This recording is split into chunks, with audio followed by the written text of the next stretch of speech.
et kui sul on low budget, kuidas siis enda hügieeniga tegeleda? No kerja saab puhtaks märkade salvrätikute ja märja käterätikuga, see ei ole mingi probleem. Aga juuksed, pikad juuksed naisterahval on juba natuke keerulisem. Ja selle jaoks võib tegelikult minna täitsa suvalisse kempsu, kas invakempsu või siis laste mähkimise kempsu.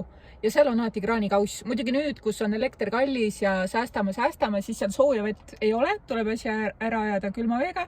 Aga mina sain just oma protseduurid tehtud. Ja tegelikult see, miks aeg-ajalt on vaja öömaja, ongi ju tegelikult see, et on vaja ennast nagu kasida just enne kõike juukseid, millega nagu ei saa muidu hakkama. Aga ma nüüd eksprompt korras proovisin, vaatasin, et kuidas läheb. Ja tegelikult siin, kus ma peatun, on restoran ja on ka dušš, aga kuna see restoranis, sealt saab ka seda dušivõtit ja seal oli palju kliente ja pikk järjekord ja ma lihtsalt ei viitsinud oodata, siis ma mõtlesin, et saab kuidagi teisiti ka.